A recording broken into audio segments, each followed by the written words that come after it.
За снукер сонирхогчдод зориулж снукер бильярдын дэлхийн аваргын тоглолтод гарсан нэг сонирхолтой тохиолдлыг үзүүлэх гэж байна.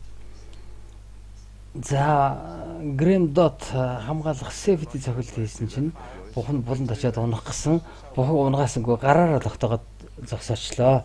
Шүүгч Алан Чемберлен foul гэж зарлаад Грэм Дотыг торглоо. За Марк Селби бас чирээд бухаг дээд хагас тойрогд байрлуулад цохих гэсэн чинь дахиад foul гэд Марк Селбиг торгож байна. Тэгээ яагаад торгож байгаа вэ? Чи унчихсан бухштай гэдэг ингээд маргаан болсон гэсэн тэгсэн шүүгч Алан Чемберлен хэлж байна л да. Буух унаагүй ширэн дээрээ байна. Тийм ээ? Грэм Дот болохоор зэрэг одоо шаарыг хөндсөн, унах гэжсэн буухыг хөндсөн, гараа хүргэсэн. Энийх хэмжээнд бол дөрмөд аваад торгоцсон. Тэгэхээр зэрэг бух нэгэд нөхөд унаагүй л байж байгаа юм чинь та бол одоо ширэн дээр байрлалцсан байрлалсан зохистой байсан. Барьж авах байсан үгээд ингээд торгоод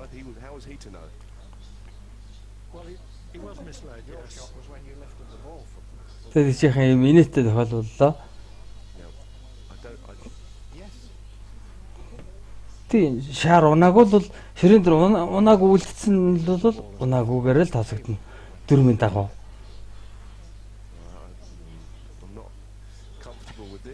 Тийм учраас Марк Селби зогссон байрлсан газраас нь зохистой байсан гэсэн утга тавьж өгöd. Тэгээд ингээ хоёр тоглогч хоёулаа нэг удаа торгуулад Грэм Дот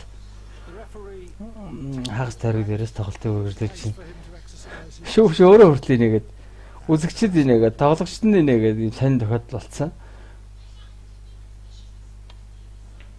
Энэ тоглолтод дэлхийн мэргэжлийн снукер бильярдын 2009 оны дэлхийн аварга шалралт тэмцээний тоглолтод гарсан тохиолдол байгаа.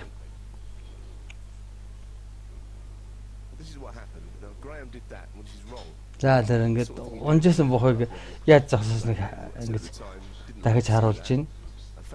Тэгэхээр ер нь бодоод байхад бол тийм л байгаа юм. Дөрмийн бариад бодхолын зэрэг шүүгчийг буруутгах арга байхгүй. Яг л үнэн юм хэлсэн дөрмөөл барьсан. Богонаагүй юм чинь үнэн.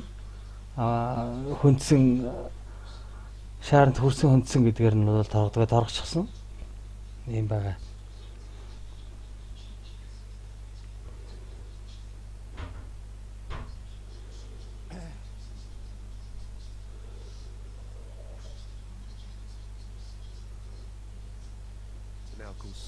За Марк Селбигийн тэр бухшаараа барьж аваад алдаа хийсэн хэсгийг дахиж харууллаа. За энэ Грэм Дот зөөлхөн явуулаад бухыг буцааж цааш нь авч татчих хамгаалах цогцол их хувилбар байхгүй байсан учраас зөөлхөн хүргээд орчих гэсэн хүчийн дутуудуулаад сочлоо. Тэгээ шүүгч Алан Чемберлен Fallen the Miss гэж зарлж байна. Fallen Miss гэж зарлах юм бол бухыг анхны зохиос өмнө байсан байрал дээр тавьж болно гэсэн үг болж идэг. Энэ байрал дээрээс нь бас өөрт нь ашигтай байгаа бол зохиж болно. Марк Селби тэгэхээр энэ одоо энэ зогссон байрлалаас зохих нь өөрт нь ашигтай гэж шийдээд сонгоод цогт хийгээд ингээд дундуур шаар орж байна.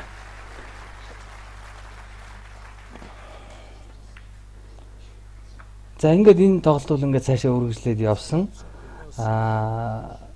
Миний та бүхэнд энэ бичлэгийн хэсгийг үзүүлсэн зорилго бол энэ саяны гарсан инээдтэй юм шиг сонин бас байгаагүй юм тохиолдлыг үзүүлэх гэж энэ хэсгийг тасалж ингэж бичлэгийг оруулж байгаа юм. Энэ тоглолтын үргэлжлэл бол ингээд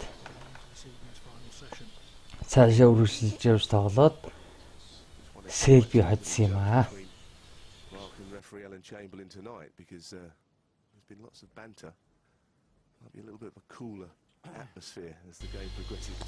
Шүүгч Алан Чемберлен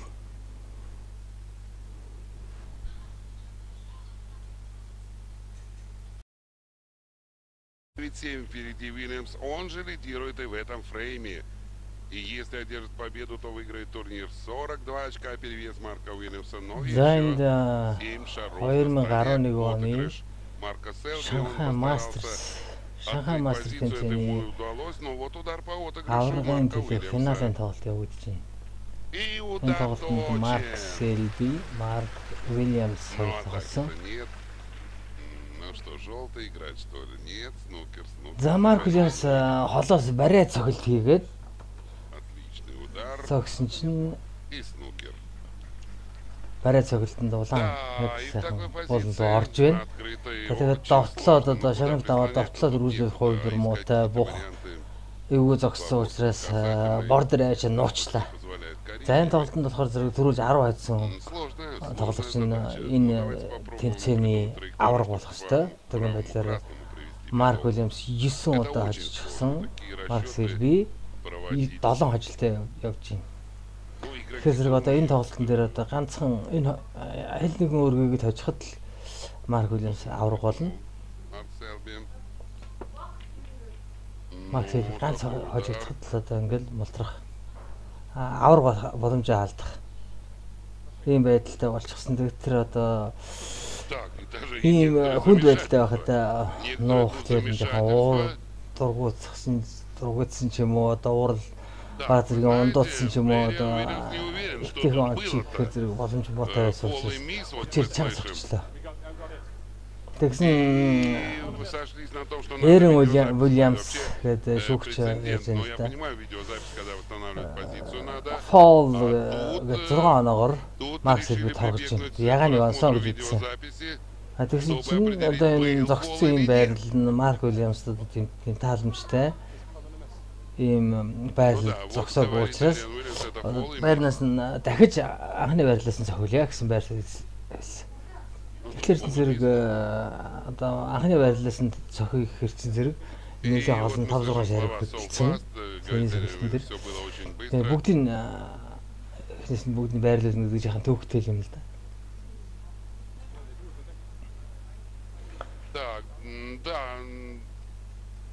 Тэгээд эндээс тоглох өөрт нь ашиггүй байгаа учраас анхны байрлалд нь розовый и красный. Я только напомню правила снукера, что одновременное касание, если произошло, то в снукере это уже фол. Үнэхээр улааны онсон уу, алдаа мөн үү, эсвэл зүгээр улааны төрүүлээд онцсон шүргцсэн тохиолдол байна уу гэдгийг харах хэрэгтэй. Тэгээд алдаа гарсан төгсөл ихнийх нь байрлал дээр тавьяа гэхэрсэн зэрэг аль шарик хаана байсан бэ гэдгийг тодорхой хэмжээнд видео бичлэг үзэх хэрэгтэй. За ингээд видео бичлэгийг дахин давтан харж байна. Снукер бильярдын дөрвөнд нь байдаг. Хэрвээ шүүгч одоо явандгийн тийм харж чадаагүй эргэлзээтэй тийм тохиолдол гарах юм бол тэр илүү харагдцтай газар байрлаж ирсэн хүмүүсээс үзэгчдээс юм уу одоо асууж болно. Шийдвэр гаргахлаа өөрөө л гаргана шүү дээ. Асууж болно. Видео бичлэгийг давтан үзэж болно гэдэг үгээр заачсан байдаг. Бильярдын дөрвөнд. Тэгээд шүүгч Эрен Уильямс хэлж байна. За одоо энэ доо ерөөсөө алдаа биш. Улаана төрүүлээд улаана шүргсэн юм шиг байна гэдэг.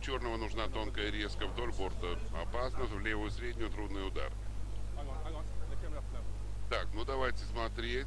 Ага, вот останавливаю медленно. Так. Тэгээд одоо саяны бичлэг дахин за удаашруулан харж байна. Дараагийн харлаа. За яг ац цогсон уу? Улаан хоёр яг ацсан дээр онсон уу? Эсвэл улаан төрүүлж харагдсан уу гэдгийг тодорхойлох гэдэг. Хэрвээ ац хоёр шарыг хоёрын зэрэг онсон байх юм бол энэ алдаа торгон 6-аар торгон яга нэг онсноо. Хэрвээ ягаан нэг онохоос өмнө эхлээд хэдэн дойлын өмнө одоо улаанаа шүргцсэн байх юм бол энэ алдаа биш.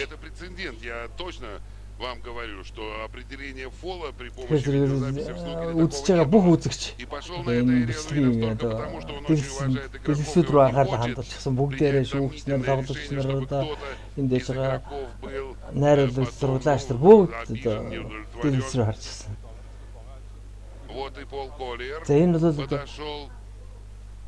Ну, вы знаете, я вынужден энэ быть бол маш одоо нескромным и ийм зөв одоо хариуцлагатай шийдвэр гаргахгүй бол хин нэгнийг гондоож болохгүй. 16 лет стажа. И вот я соглашаюсь, да, вот сейчас отчетливо Эриан Уильямс говорит красный, я соглашаюсь с ним, но если Тэгэхээр одоо мне не энэ доверяете моему опыту, энэ тоглолтыг тайлбарлаж байгаа энэ Оросын ну, во всяком случае, один из лучших. комментатор Владимир Синицын хэлж байна. Одоо би 16 жилийн шүүгчийн олон улсын шүүгчийн одоо 16 жилийн туршлагатай миний бодлоор бол Эрин Уильямсын одоо саналыг би бол дэмжиж байна, зөвшөөрж байна. Эрин Уильямс бол одоо алдаа биш ээ, түрүү зулааныгаа онсон байна гэсэн шийдвэр гаргаж байгаа. И мнению Эриана Уильямса, что более весомо. Но, честно говоря, решение окончательно еще не принято. Ингээ шүүгч Эрин Уильямсын шийдвэрийг одоо зөв гэж үзэж байгаа хэлж байна. За ингээд алдаа биш гэж үзээд ингээд Марк Уильямс нэгэн ч одоо алдаа биш юм чинь одоо Марк Уильямс цохиол гарцаа байхгүй. Нэг ийм шийдвэр гарсан. Алдаа биш гэсэн шийдвэр.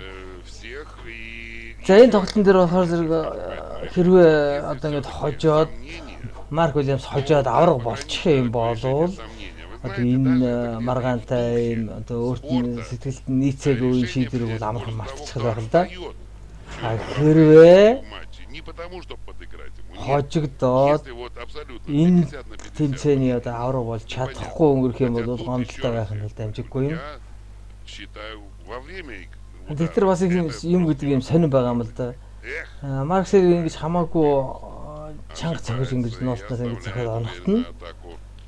Сая жоохон одоо ингээд эргэлзээтэй тохиолдолд улаанаа онсон байж болно. Гэтэл чин одоо аль нэг улаан шар нь тоолох юм боломжтой адилхан байдлаар зогссон байсан бол элдв маргаан юу ч байхгүйгээр цааш нь Марк Уильямс өөрөө босч ирээд зохио явуулна. Тэр бичлэг дахиж үзэх одоо олон дахин харж маргах ямар ч шаардлага гарахгүй байсан. Гэтэл юм гэдэг юм сайн шүү дээ. Яг ийм юм болоход заавал нөгөөх нь одоо тэгж эвгүй байдлаар зогсож буцааж алдаа мөн бол буцааж шааруудыг байрлуулах шаардлагатай болж ирж байгаа ч зүйлээ. Тэгэхээр Марк Уильямс одоо нэг алдаа биш гээд шийдсэн учраас Марк Уильямс өөрөө тоглоод хэцүү улааныг боломж тоглох гэж байгаа амд нь савж үүдэн ам дээр нь тавиар хийгээд ингээд цааш нь Марк Сэлби тоглоод ирсэн. За ингээ Марк Сэлби ингээд энэ тоглолтыг үргэлжлүүлээд алдахгүй тоглосоор хагаад хожоод энэ тэмцээний авраг болсон байгаа.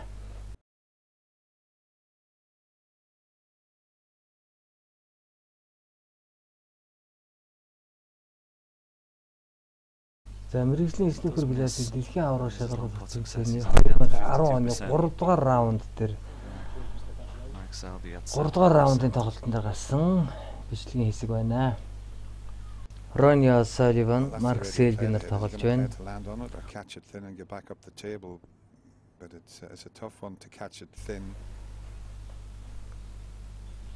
За эндээс Mark Selby хамгаалах цогцолт хийгээд хоёр бортноос улаан дээр их сайхан зөөлхөн хүчийн тааруулж хийгдсэн. Энэстэй. Тэр нийлж зогсоогүй зайтай шүүгч хэлсэн. Шүүгч Leo Scullion гэдэг шүүгч ажиллаж байна. It's a tricky little shot he's attempting there, but it's so easy to push that.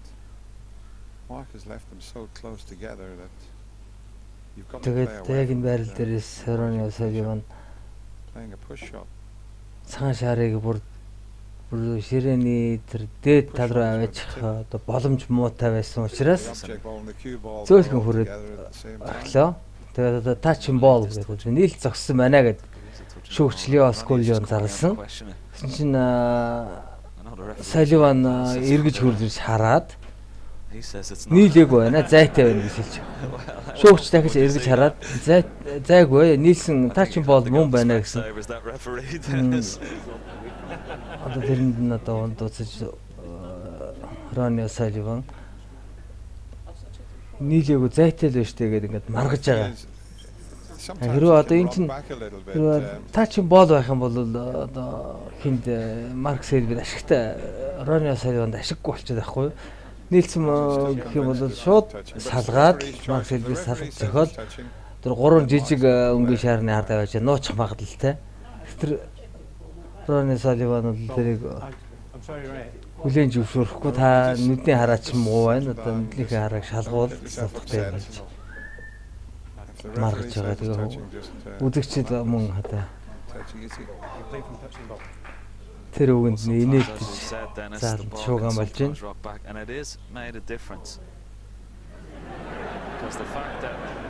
За тэгвэл чинь шүүгч Leo Scullion өөрийнхөө шийдвэр дээр бат зогсоод нийлсэн тачин бол мөн гэсэн шийдвэрээ гаргаж байна. Тэгээ энэ шийдвэрт нь бол Ronnie O'Sullivan-ууд сэтгэл нийцэхгүй харагдаж байна. Талгаас ихсрээд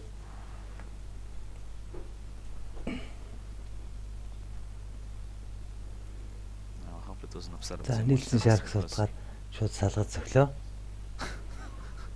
За ингээд шууд салгасан. Ингээд цаашаа тоглолт үргэлжлүүлсэн. Тэгээд энэ тоглолт үргэлжлээд энэ тоглолтын ялагч нь Марк Селби болсон юм аа. Хадсан 3 дугаар раундад Марк Селби тоглоод цаашаа үргэлжлээд тэмцээн shot and we were in very close. It looked touching. Maybe when Ronnie first glanced at it, there might have been a slip. Ronnie O'Sullivan. They can't move, but the referee can only have a look. And if he sees that they're touching, he's got to declare touching ball. Бухшаар снукер тарж байна. Meanwhile, нуугдж байна.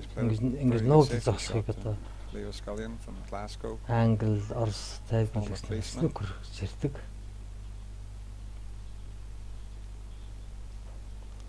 За снукерс зөөлхөн улаан дээр онох гэсэн бол Марк Селби зөрчлөө. Ингээ шүүгч фолын миск зарлж байна. Фолын миск зарлахаар зэрэг буцаагаад бухыг шаарнд байсан байранд тавьж болно гэсэн. Ronnie O'Sullivan босч ирээд харсан чинь хүмүүс нөө түрүүний тачин болон тухай юмыг бодоод инээлж ашиг.